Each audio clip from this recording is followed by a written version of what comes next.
Hello, Dr. Grillo. You win the prize for being first. Oh, I'm sorry, you're muted.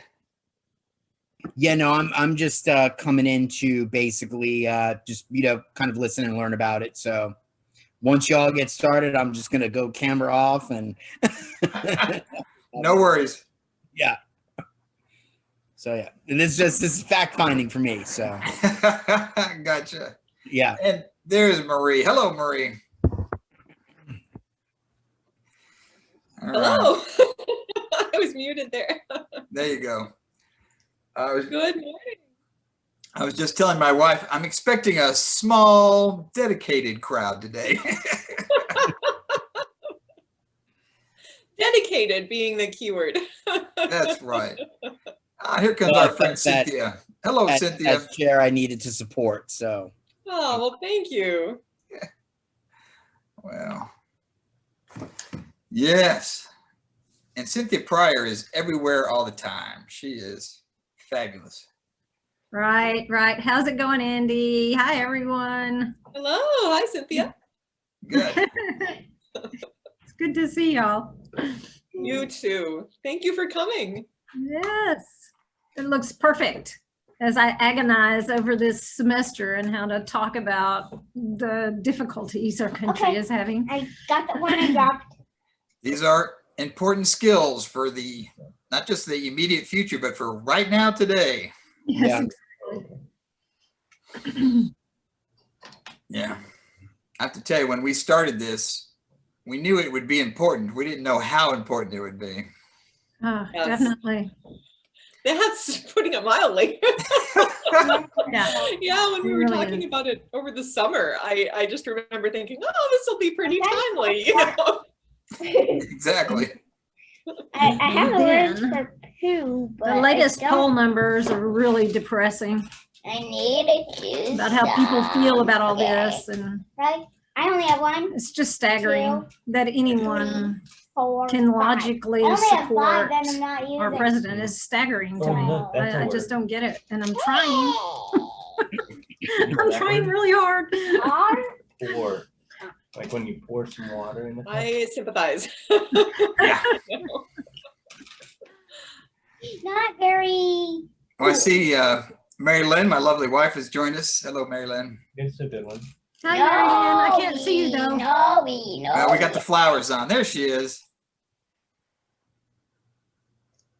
So yes, we've got the dedicated following trickling in here. So that's good.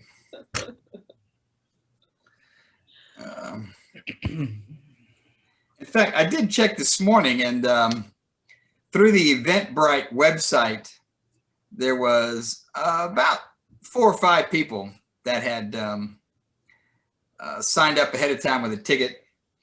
But that's also not unusual for DreamWeek events. And in fact, as we get started, I'm going to actually pull up and share this DreamWeek Facebook page, because for people that aren't familiar with DreamWeek, it is an incredible gift to the city of San Antonio. It is now it started off literally as a week, and but now it's grown into a longer series of events, but mostly they're just essentially community conversations. And in fact, here's their little about section. Let me go back to the home here. The person that created it, Show, has been doing this for a long time. And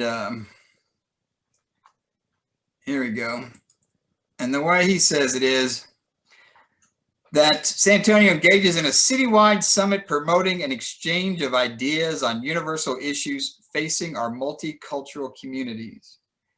And in fact, it has now grown to be hundreds of events. It's not uncommon. Last year at this time, before COVID-19, there would be 9, 10, a dozen events in a single night, every night, night after night. and again, covering a wide range of topics. And it started being linked to the Martin Luther King march that we do every year, which of course is also, San Antonio has one of the largest marches in the country. And Sho said, look, we need to build upon that. The largest. The largest, there you go. Given our geography with great weather, it's not uncommon for us to have, you know, literally tens and tens of thousands of people every year. So, and this grew out of that, not just excitement, but also a sense of civic engagement and wanting to make sure that the resources of the community were shared pretty broadly. And last year, when we had, there's Charlie. Hello, Charlie.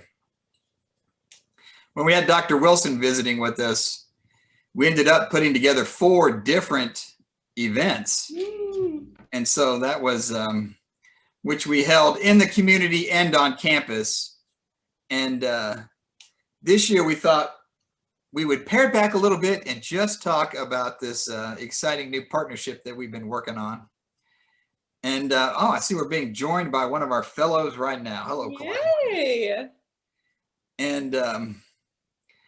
And so, given the open nature of the DreamWeek event, I had planned to do a lot of the story of St. Philip's College and then kind of leading that up to the partnership.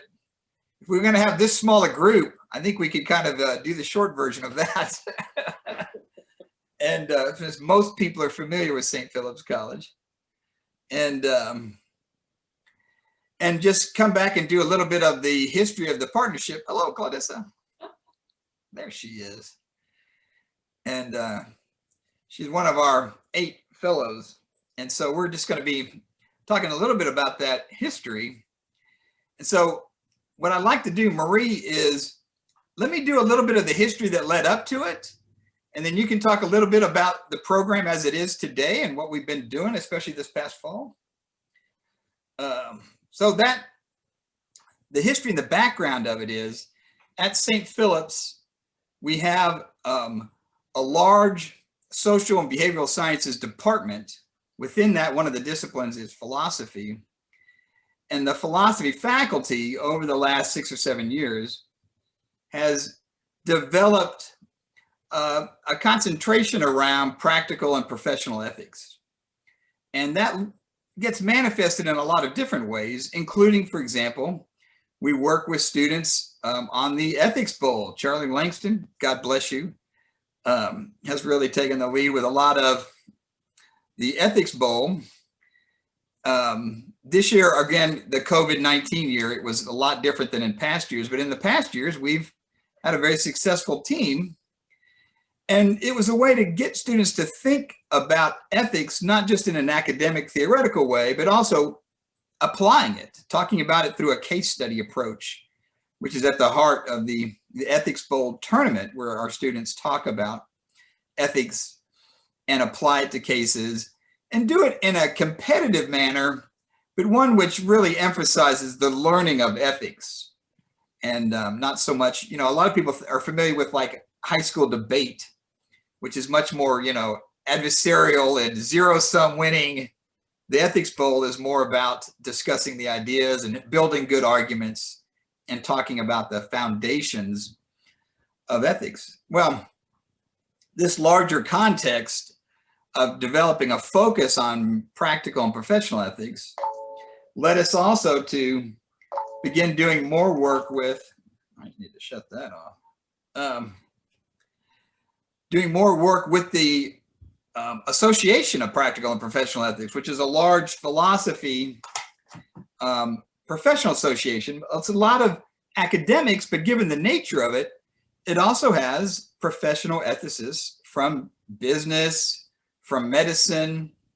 2 years ago, the head of the organization was a dentist. He was an expert on ethics and dentistry. The year before that, it was somebody from a Fortune 500 company who deals with professional ethics and a code of ethics So it's an interesting mix of people, but very much with a focus on how do we apply ethics in the real world around us. We started going to these meetings on an annual basis, getting involved with the association, doing presentations. And at the last one, Charlie and I were able to go and to visit and talk with, again, people from industry, but also academia. And one of the conversations we had was about how we're doing this at a community college and what that looks like. And literally one of the people sitting at the table was Jess Miner. And Dr. Miner is the head of the Ethics Center at Harvard University. Well, she was intrigued by all that we had been doing and the fact that we had Fulbright scholars coming in and we're doing the Ethics Bowl. And we said, listen, one of the reasons we're here is to try to get support and figure out how can we connect with other colleges and universities, ethics centers like the one she was in charge of, to figure out how we can aid our students. How can we do this better for student learning at St. Philip's College? Well, we started a series of conversations, and this was back in February. They continued through the spring, and in the summer, she approached two other major universities, University of California at Bakersfield and Stanford University, both in California, both on the West Coast, and said to them, her friends that have big ethics centers at those two institutions, she said, look, why don't we get together, form a partnership, and invite these two community colleges who are doing a lot, St. Philip's College in Texas and Santa Fe College, which is actually, this particular Santa Fe College is in Florida, and form a small partnership. The five of us, let's get together and talk about what is an urgent, pressing need in terms of professional or practical ethics. And the more we had conversations over the summer, the more that developed was not only this idea of having the partnership of the five colleges and universities, three kind of big, large, major universities and two community colleges, public with a unique mission. What happened was we came together and decided that they had resources and expertise that we needed, and we had a perspective, we had voices that they wanted to hear. And so this was really a good match. And what came out of this was the Intercollegiate, the five colleges, civil disagreement partnership, because we are very concerned about civil disagreement in the United States. I see Mary Lynn loves that name. I know. She's thinking we could get a better name for this, but it is at least an accurate. Yes, but it sounds like you're promoting civil disagreement. Yes. Well, really, we're trying to talk about it and find ways across. We're partnering to disagree. There you go. But what we're hoping to do is to find ways to address disagreement in our society, and how can people reach across these deep ideological, political divides that we have right now in our country. People talk about the country fracturing and being divided into camps. And, you know, I thought myself that a lot of the talk, inflammatory talk, even about civil war, I thought that was hyperbole until a week ago.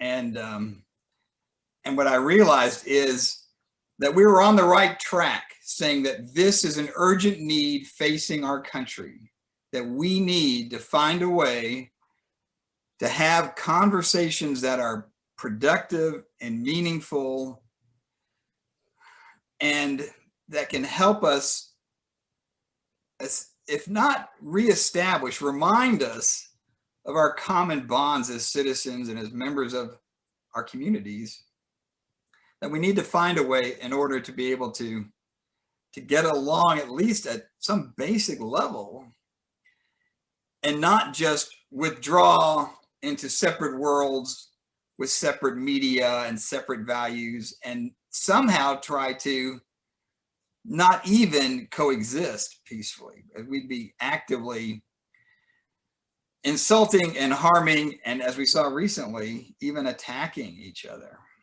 And so,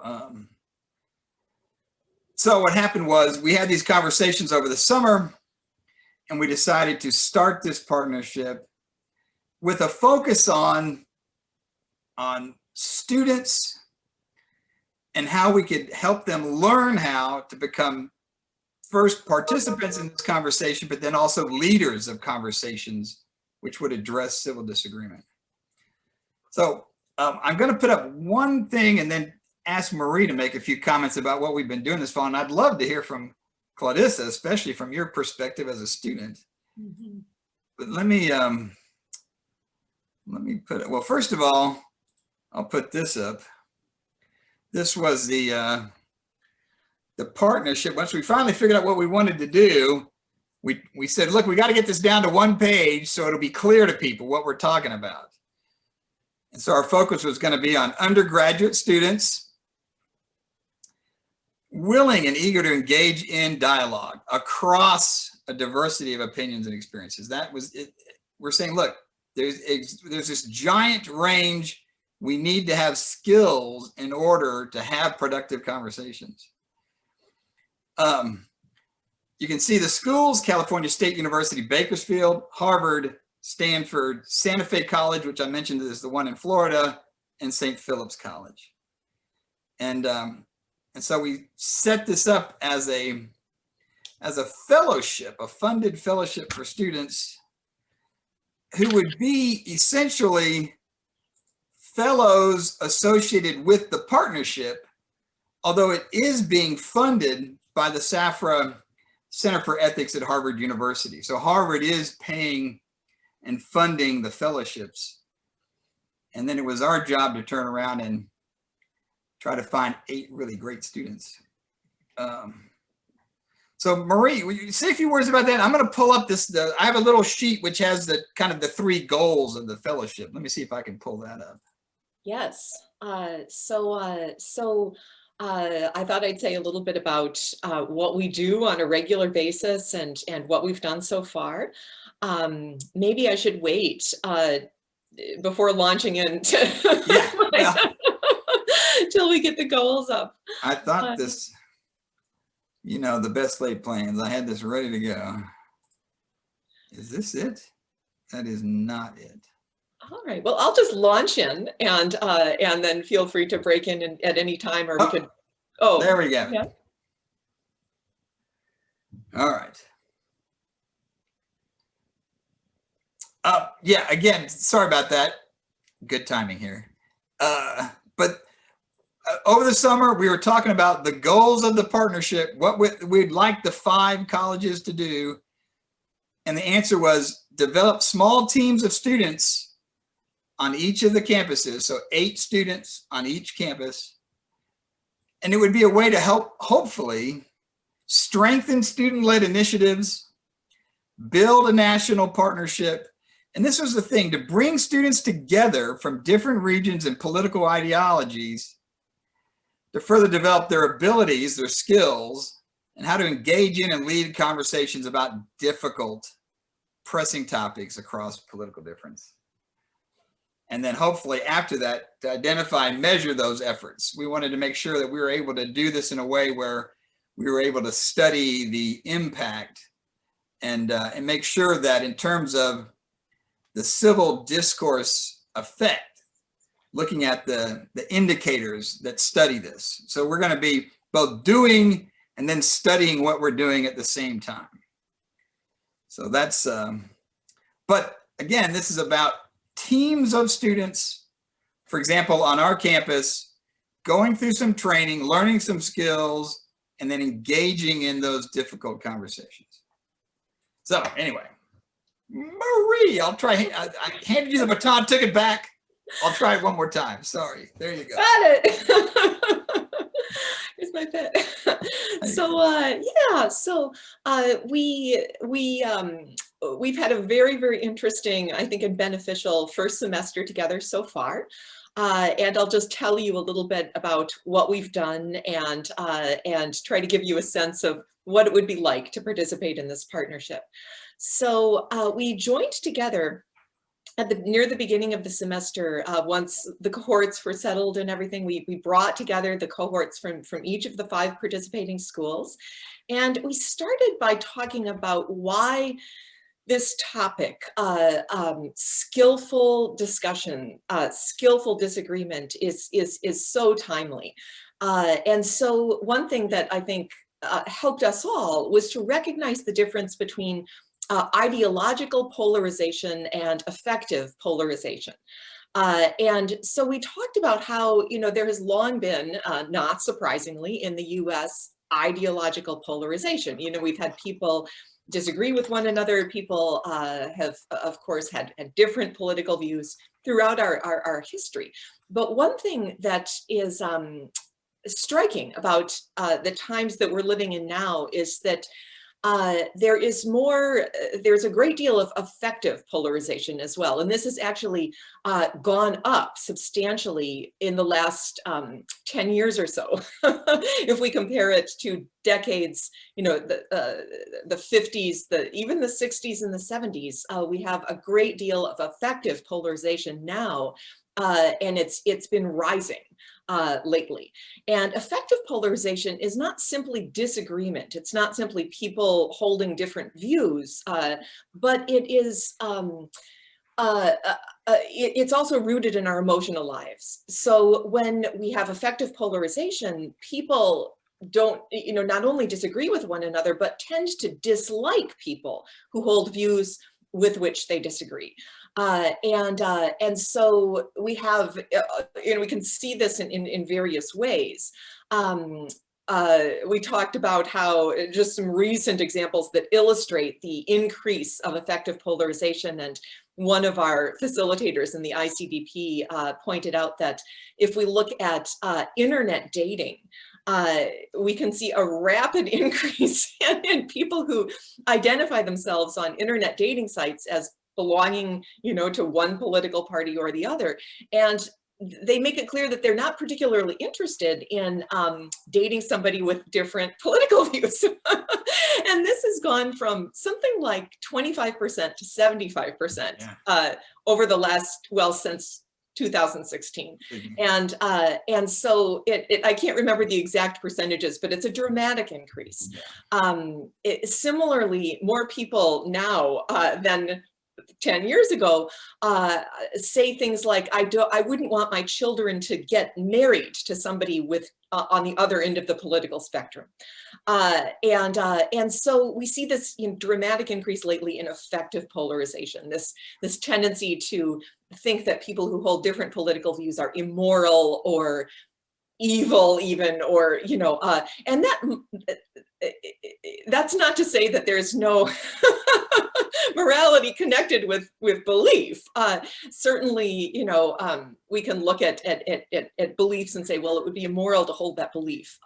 But this blanket assumption that sort of everybody on one side of the political spectrum is immoral or selfish or foolish or stupid, it makes it very hard to make progress as a society if we're constantly engaged in this debate, in this attempt to win and sort of trounce, those who we see as the enemy. Then we really impair our ability to move forward. And so we talked about that at the beginning of the semester, and we also, very importantly, set up a set of principles that we would use to try to internalize, to try to build our own virtues in relation to skillful discussion. So for instance, we talked about how important it is not to interrupt people. And, it seems so simple. It seems like, well, of course we shouldn't interrupt each other, but actually we interrupt each other a lot.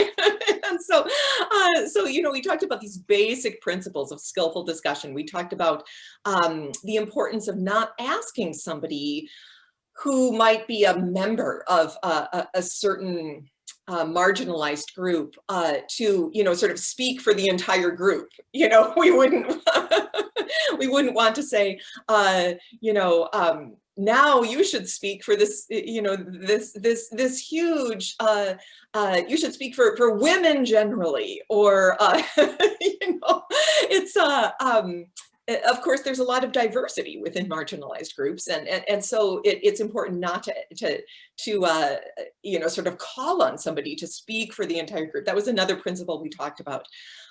We talked about the importance of interpreting what people say in a charitable way. Not, you know, we don't want to misunderstand what people say, but there are often different interpretations that we can place on the kinds of comments that people make. And we talked about the dangers of uncharitable interpretations and how often the best way to move forward is to assume that people are, you know, basically good-hearted and intelligent, especially if we have some reason to believe that, and then interpret what they say in a charitable way. We talked about the immense importance of asking questions, that when we encounter disagreement, I think, and this is, and we talked about this right away, that many of us just go on the defense. You know, we encounter disagreement and we think, well, I am a soldier in the war of upholding this view, and I am now going to show, you know, I'm going to trounce my enemy or something along those lines. This is a little bit dramatic, but so we enter often into conversation with a sort of soldier mindset, and we talked about how helpful it is to enter into conversation with a scout mindset, with a desire to learn more, and about how different it is when there's a shared goal among participants in a conversation to just learn more, even, you know, even if a consensus is kind of very unlikely, we can always learn more. And so so rather than sort of, you know, if I'm engaged in conversation with somebody who holds different political views and I have reason to believe that that person is, you know, intelligent and well-meaning and so on, then I would, it would benefit me a lot to just ask questions. You know, what leads you to believe that? Open-ended questions. We've had a lot of conversations about types of questions that are helpful, and there's a lot of differences between various types of questions, but questions that invite people to share their experiences, to share their observations, to kind of open up, and that is illuminating. That gives everybody insight. So if we have this shared goal of understanding each other better, gaining insight, rather than a goal of winning and sort of trouncing the other side, that can be very beneficial. So we talked about principles like that. And then we've also talked quite a bit about, well, we've also actually engaged in conversation about sensitive political issues. And so we've tried to put these principles into practice. And I think that what many of us have found is that it's not easy. We can all, you know, easily say, well, it's helpful to really listen, you know, it's helpful to ask these types of questions. But then when we get in the heat of it, sometimes old patterns kick in, and we find it difficult to remember or apply the principles. And so we saw that in watching each other have discussions and in engaging in discussion ourselves. I remember one particular discussion I witnessed. It was right after we had gone over these principles, and, you know, everybody was, all was well, and and then we started talking about something controversial, and the principles just kind of yeah, and I don't mean to criticize here. I just mean to emphasize how very difficult it can be to actually internalize these virtues and strengthen them and develop them. It's not enough to simply intellectually recognize the set of principles, but what we really need to do is get into the habit, you know, develop the character traits that correspond to the principles. And what many of us are finding, I think, is that can be challenging. And so what we've learned, I think, as a group is that awareness is very important, that it can be very important to develop a practice of mindfulness. So we're paying attention not only to the subject matter, but also about, we're paying attention to how we engage in conversation with the aim of developing the virtues of skillful discussion. And we're reflecting on our on what went well and on areas of improvement, with the aim of being forces for good in society, and people who can not only engage in civil disagreement skillfully, but also facilitate discussion about controversial issues. So we've this has been our kind of trajectory. In addition to the bi-weekly meetings, we've also come together for speaker presentations. We've talked about topics like, what motivates members of hate groups, and how we could respond to such people in a compassionate way. We even talked about whether, when compassionate response is really called for. That particular speaker gave rise to a lot of wonderful philosophical discussion. We also had a guest speaker who talked about social mobility and how we can facilitate that.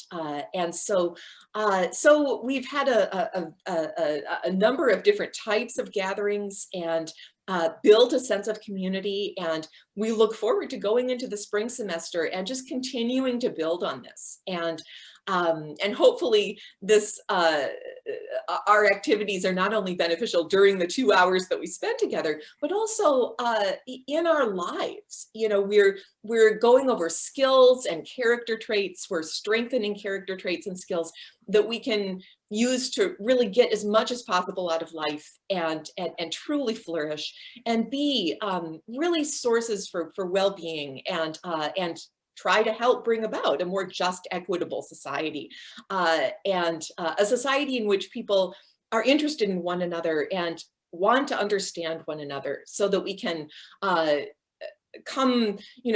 that we can move forward rather than just getting stuck in and entrenched in these, in the same debate again and again. So I think that I've been really, really impressed. I often find myself just cheering for our students. Clarissa, Romeo, I think, I'm not cheering in the sense of a battle, of course, but just really so proud of them. And I think that that our cohort has really made a wonderful contribution to the entire partnership, and I can't wait to see how it continues to unfold over the spring. So Andy, Charlie, is there anything that you would add to my overview there? Well, I think you've done a nice job of talking about, especially our hoped for goals of the program. I would love to hear from Clarissa or from Romeo, who has also joined us, about the actual experience of it and what it was like this fall to go through the training and to engage with students from these other colleges and universities. You want to make a comment? I would welcome Clarissa or Romeo, either one, to jump in. Hi, I'm Clarissa. I joined. Obviously, I'm here. So I found the program kind of helpful, actually, in just everyday life. I know one of the big things that we focused on was like practicing having these conversations. So I would tend to use my friends and my family as like test monkeys for the program. And when I tell you they are sick of me, they're really sick of me. And then it's actually, I actually recently had to use some of what we taught, like the mainly the skills of, oh, I see your point and where you're coming from, and I see how you feel that way, and this is why I feel this way. I actually had to use that a couple of days ago to kind of maneuver my way out of a conversation. My brother and I were out. We had to go get some groceries and stuff, and we were approached by someone who didn't agree with wearing masks. So they were like, our country's falling apart. And I'm just like, I understand why you feel that way, especially with recent events. So these skills are actually pretty helpful. I do enjoy the program. I didn't think I was going to have as much fun as I'm having. I thought it would be very like kind of bland and just like really serious and boring. But the people we're working with are actually sometimes, I will admit, sometimes we do tend to get off track and we focus on something, or like we go into like this whole conversation of let's get to know each other. Yeah. But I'm having a lot more fun than I thought I would. I'm learning more than I thought I would. I'm getting better at just conversing in general. I'm not very good at that. I have a weird way of explaining things and I'm kind of awkward. But yeah, the skills are really great. I know with the rules, sometimes I myself can struggle with them. Like I'll want to talk over someone or I'll want to argue with somebody. And it's kind of a matter of remembering, you have to remind yourself, okay, we're not supposed to do that. We all agreed we wouldn't do that. And sometimes it is a little difficult. Other than that, it's a great program. I'm learning more. I had another thought I wanted to share, but it's gone. I know one issue I did have when I would have these kinds of conversation was, as we said before, one person talking for the whole group. Yeah. Because a lot of times I identify as part of a specific group, but I don't have the same ideals that that group will have. So I get upset when people are like, oh, well, if you're like this, you feel that way. And it's like, I don't feel that way. And I have to remember I can't generalize for the whole group either. And it's just, I'm not going to lie, at first, I didn't think I would be well suited for the program. But as we've gone through the program, I'm like, okay, this is easy. Like, it's not easy, but like, this is something that you can learn. Anyone can do it. And it's for the most part, people do a really good job of including everyone and helping everyone. When you make a mistake, someone will jump in and be like a gentle reminder that you broke this rule, or hey, so-and-so hasn't gotten a chance to speak. Why don't we let them go? And just, it's a really, I guess, camaraderie. Is that the word? There you go. Yeah. There's a lot of that, especially, which is something I didn't expect, because we are like so far apart. And then there's this kind of disconnect of being online in our own rooms. But I think in a way that's kind of helped having the distance, because it forces us to do better at like communicating in the moment. We can't go back later and be like, I just thought of this. Right. So that's all I have. Well, we've enjoyed having you in the program, and I'm glad to hear that you've enjoyed it so much. That's fantastic. Yes. Now, Romeo will tell us about the opposite of that and how terrible it is. How'd you guess? Actually, it's been, I kind of say exactly what Claudissa says too, is like, it was very informational. It challenged me quite a bit. I think my experience was a little bit different based off of my age difference with a lot of the other participants. And so it was, it was quite challenging. I felt at times I was kind of singled out. I was all alone on my own most of the time, because I didn't really have the same viewpoints as most people. As you get older, things start to change. And so we start to have different opinions. So it was very, very fun for the most part. But I think I was, is why I usually don't tell people what I do, because we kind of I want to say prejudge, but we kind of characterize people in a way that says, okay, this is exactly how you think. And this is what this program has been doing. It's been really good at getting us to conversate with people that aren't like us or don't agree with us. And for the most part, I've had that experience of always moving around. So I've got to be around people so different from myself for the most of my life being in the military. But I think we tend to gravitate around people with the same viewpoints, with the same thought patterns sometimes. And it's really easy to disagree with those people, because, they kind of think the same way.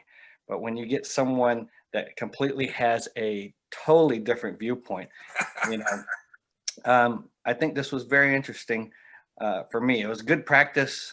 And most of the time they did have some understandings of what they thought or viewpoints of what they thought I was based off, just because I'm a pastor. So I did have one individual was like, well, since you're a pastor, you think this way. I'm like, you would think. It's like, but I'm also Filipino, so what does that make? so it was fun, and I look forward to this next semester. I'm very interested on figuring out how everybody's feeling around this coming new year. Yeah. And so things have changed, and there's a lot of stuff that's in the atmosphere that's going to affect all of us. Whether who wins or who doesn't, or there's always going to be someone that's not going to be happy. Yeah. And we can't control the outcome, but we can control how we respond to it. And so I think this is going to be very fun and interesting to hear the viewpoints of a lot of my fellow, in this fellowship. I always forget what to call it because it's such a long acronym. Well, that's right. And also saying my fellow fellows also sounds a little strange. Yeah, I haven't got around to saying that quite a bit, But yeah, it's been fun, and I've really I've taken a lot out of it, so it's been helpful to me for sure. Well, we have cherished your perspective, and I know that one of the things we were trying to create was a cohort, not only just at St. Philip's, but also as a whole, with all 5 colleges and universities put together, that had a pretty wide range of perspectives and experiences. And gosh knows the 2 of you added to that quite a bit, so we appreciate that. So thank you. And in fact, I'm really glad that you were here and able to tell that from your perspective as one of the student fellows. That's extraordinarily valuable. I do want to take a moment to stop and see if anybody has any questions about the history, the program, the experiences for especially Romeo or Clarissa, or for us. Anybody have a question? What's the plan for the spring? One of the challenges that we had was we wanted to both have the students go through the type of training that Marie described, the rules, how do you have these conversations, the skills, but also we wanted to get in and tackle some of the actual issues. And so, I find this when I'm teaching ethics. Oh my God, my book is broken down to 8 chapters of theory and then 8 chapters of examples. And what I've discovered is my students they don't want to wait that long to get to the meat of a really interesting issue. So now what I do is I mix it up. And so this is by way of us saying that in the spring, we're going to be learning by doing and getting a hold of some of these large scale issues. It's going to be interesting to see if we're kind of overtaken by events. In the fall, we had agreed that we wanted to talk about climate change this spring and about the different responses because it's such an important, pressing issue. Now, I think that we'd be hard pressed not to address the current situation and where we find ourselves when we reconvene. So we're coming up to that pretty quickly. And so I think that the answer to your question is we're going to be both doing skill training, but also application to practical issues, because one of our ideal goals is to have our students learn these things, have these skills, but then also begin to apply them by hosting conversations, creating opportunities for people to reach across these divides. Marie was talking earlier about how, this gets reflected in the dating sites and people don't want their kids to date somebody on the other side. One of the really fascinating bits of data I was looking at was that the rise in the number of people who say that the other side, and they were doing it in this case as Republicans and Democrats, saying not just that they disagreed, and not just that they now had different feelings about those people, but that they thought the other side was a danger or a threat to the future of the country. In the past, that had been very low, and now it's begun to rise dramatically. And that's again a reflection of how we see people who have ideas that we don't share. So that's again the environment that we need to address, and hopefully this program is going to be one practical way in which we're doing that. So let me ask, are there other questions that people have for either the students or for us?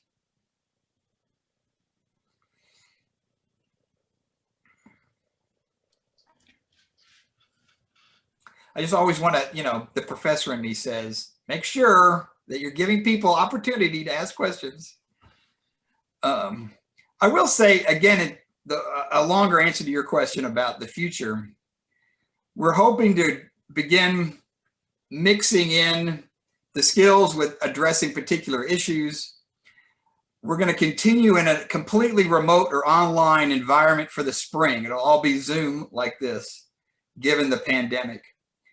But we also did receive another round of funding, which will help us. Oh my goodness, we're being joined by Michelle, another one of our fellows. Hello, Michelle. Welcome. Hi. Sorry, Hey, I just checked my email right now. And I was all like, right. Well, we're glad you're here. That's great. And but it's going to allow us for the next academic year to continue the program and to also begin to have our students travel to meet each other face to face, to again, learn some of the skills and have some of these conversations. And also, I think it'll be a great opportunity for our students to be able to travel to California or to Boston or to Florida and to meet students and to engage and establish some relationships with those ethics centers and with those institutions. I think that'll be another added bonus for our students to be able to visit the skills, interact with their people. And listen, Michelle, we've been talking about the program, the past and the future. We were able to have Claudissa and Romeo say a few words. I would love for you to say a little bit about your experience, if you wouldn't mind. I'm hoping you'll say nice things. We'll see. I really enjoy it very much. Just, I guess, like I said, the thing I wanted to know, I always like to know what people are thinking. So this is a great opportunity to see what people think and how other people see a situation in their ways. So I really enjoy this program. Great. Charlie, is there anything that you wanted to add to the conversation? Can you hear me, Andy? Yeah. Sorry, I'm multitasking here. I took my vehicle to the shop to have some work done, getting a ride back to the house right now. No, there's nothing else I want to add. I think that I think that it sounds good. The students seem to be responding well to it, and Marie pretty much thoroughly covered everything earlier. So I'm really excited to see how it continues to develop this semester, especially given the political turmoil we've been witnessing recently. And especially given some of the findings like you were talking about with the just the number of Americans who view other Americans as a danger to our citizenship. Well, it would be seeing that play out, and I think this program is going to address some needed concerns immediately. Yeah, I agree. This is one of the things that part of my personal interest in it is that I have family and friends who I disagree with. And in the past, we had disagreements about public policy and about issues and the future of the country and who we voted for.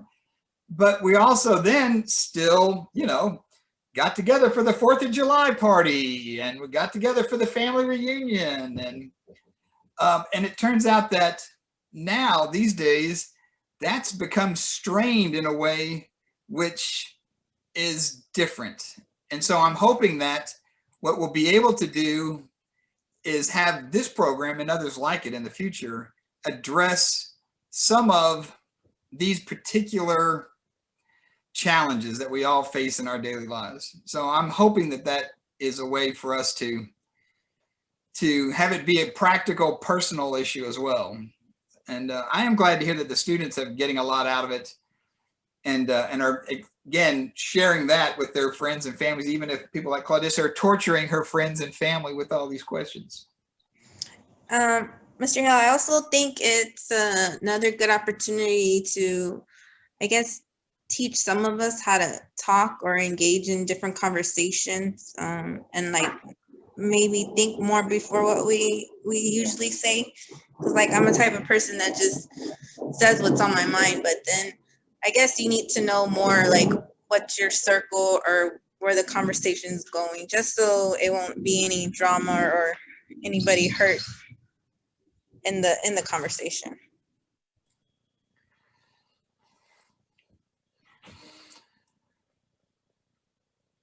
Other questions, concerns? Again, I'm also aware of people's time. I don't want to spend too much of your valuable time. I do appreciate you joining us today. I would end with this, which is there are many incredible conversations that are happening across the city because of DreamWeek. The program, which is available online, DreamWeek 2020, you can see it broken down by day. I know there's a great one on poetry tomorrow at 10:30. So you might want, if you're interested in, Story and Forgiveness. There you go, tomorrow at 10:30. This one, Mary Lynn's actually doing 2 different ones. But the entire schedule is available online. There's incredible conversations with a wide range of people. And so I would encourage you to go to the website, scan through, see what might interest you, participate in those conversations.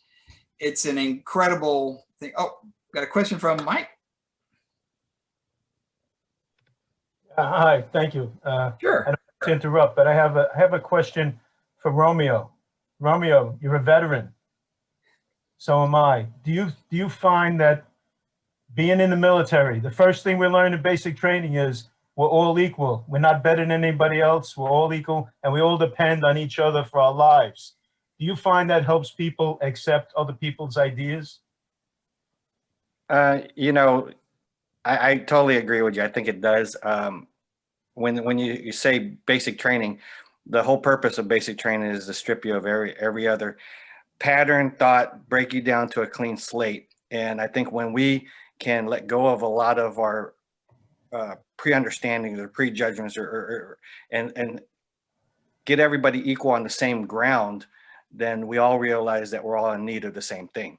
And so if the purpose of us trying to get together here is to come up with a solution and not just argue our side to be right, then I think that's being a veteran, that taught me a lot of that as well. Like, you know, hey, we're all in this together.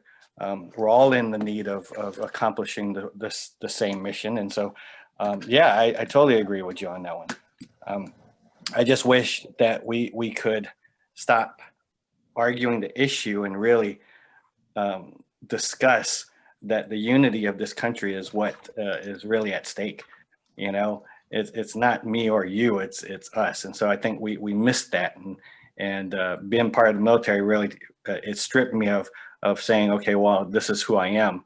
I categorize myself as this all the way up until I joined. And then now, you know, now I'm retired and now I have another category. But all in all, you know, we tend to lose all these different titles here and there. And so if we can just say, hey, we're all in this together, I think that that would solve a lot of our our conversation problem. So So yeah, I think Mike, I appreciate that question. from what, this is the first time I'm here.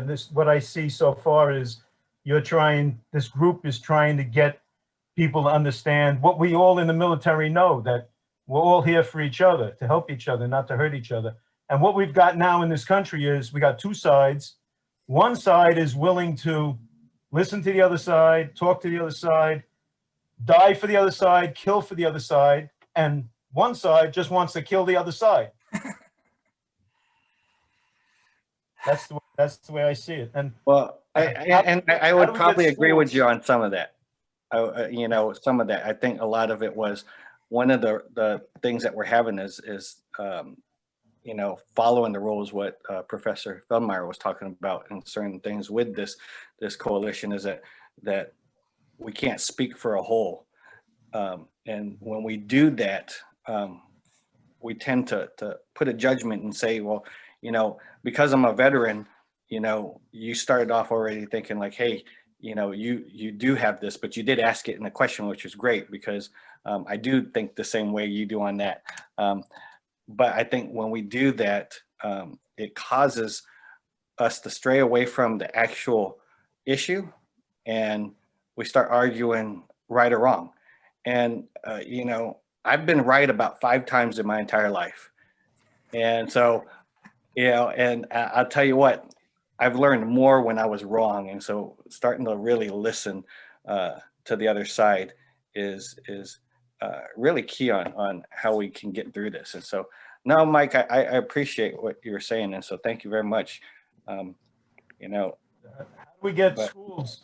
How do we get schools to teach everybody what we learned in the military? There's a book I remember hearing about, Everything I Need to Know I Learned in Kindergarten. It should be Everything I Need to Know I Learned in Basic Training. There you go. I think one thing that I really want to applaud in the conversation that we're having, in Mike's comments, Romeo's comments, Michelle's comments, is the importance of empathy.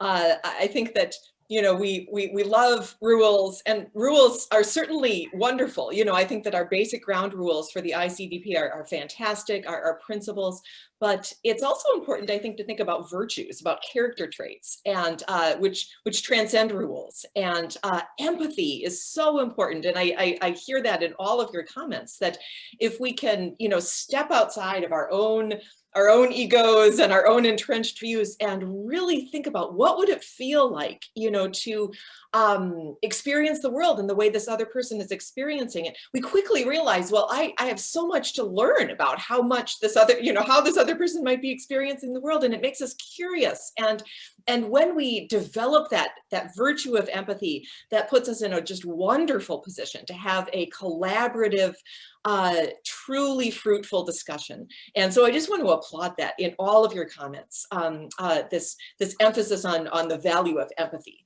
as such an important virtue, in not only with respect to skillful discussion, but just life generally, human life generally.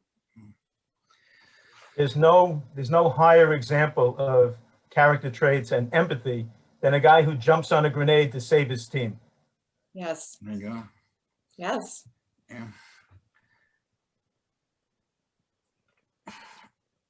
Absolutely. And I appreciate too, Mike, your question about moral development and education, and how we could help young children to develop and strengthen these virtues and learn to talk to one another fruitfully. A lot of our habits, start when we're young. And so I really want to applaud your kind of highlighting the importance of moral development, learning these life lessons, kind of early on, and then building on them as our lives unfold. I teach at the City University in New York, and what I see in school today is students think they know everything. And what you learn in the first thing you learn in basic training is, you know nothing. We're going to teach you everything you need to know. Right, Romeo? That's the first thing that you learn when you study Socrates too. Exactly. That's right.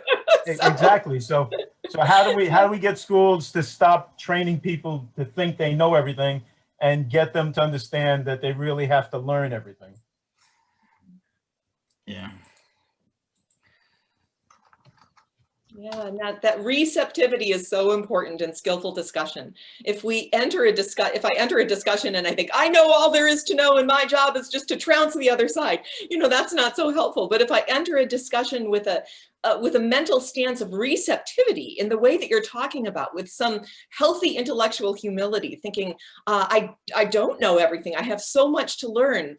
Let's learn together. That's makes for a much more fruitful kind of conversation. So thank you for highlighting that. Absolutely. I love that turn of phrase, the healthy intellectual humility. That's something I think we should all keep front and center. And it's a valuable reminder, especially to our student fellows, as we go into the spring semester, that is a core key lesson to the skills we'll need for these conversations, for the difficult conversations ahead. You think you could kidnap all our politicians and teach them that? We'll develop a program like this just for Congress. That might be helpful. Yes. Well, I can tell you that I am excited about the partnership and the program. We're hoping to start small and expand it, but that it could have, I know it's having a big impact on the lives of our fellows. I'm also sure that it's going to have a big impact on our colleges and universities, and then the surrounding communities. And beyond that, I don't know where it'll lead, but I'm sure that the positive outcomes will continue to grow, and that there'll be a knock-on effect, which you just don't know where those things end up, other than it's a good thing to be putting these type of positive efforts into the universe. So that's a good thing. Well, listen, we've come up on the 1 o'clock hour. So let me just say thank you, especially to Romeo and Clarissa and Michelle for joining us and to talk about your experience as student fellows in the partnership. And thanks to my philosophy colleagues, Marie and Charlie, for joining us today. Thank you, Mike, for timing in. And Mary Lynn, thank you. We appreciate you coming. And stay tuned, more this spring and beyond. So we'll see where this all leads. But this is just the beginning of this great new program. All right. That being said, I'll say thank you to everybody. Thank you, Andy. Thank you, everyone. For organizing and facilitating. Thank you. All right. Well, it was my pleasure to have the conversation today. Bye. Thank you. Bye, everyone. All right. Take care, y'all. Bye-bye. Bye. Thank you. Bye. Thank you. Thanks so much for joining us.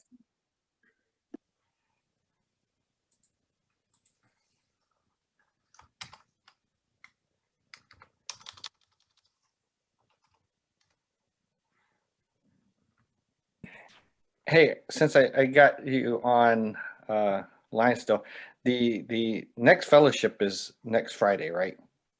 Yes. In fact, I need to send a reminder of the schedule to everybody now that we're kind of coming all back together here. Well, and I know I mentioned to you before that I wouldn't be there. Right. Yes, right. That may change. I may be there now. We've had some outbreaks of COVID in the family, so we're trying to take care of that. So I may not leave. So we'll see how that goes. But everybody's doing well, and so that's good news. But yeah, just so you know, I may be able to get in there. So I look forward to it. I'm glad to hear you could join us. Sorry about the reason why. Yes, I mean, it's life. That's how things go. It's not a deal breaker. I'm not going to throw a fit. It'll be fine. We had 22 anniversaries. We can have one a few days late. It's fine. Okay. We're okay with that. At least my wife's awesome about that. So she's understanding way too much about those things. Well, so, take the long view. Yes. Yeah. But thank you guys. And I didn't know this was happening today. So sorry about me coming in late. Oh, no, I'm glad you could make it. I appreciate your comments, and thank you for being a part of it today. Yeah. Appreciate you guys. All right. Take care, y'all. All right. All right, Marie, everybody take care. We'll see y'all later. Sounds Bye-bye. good. Take care.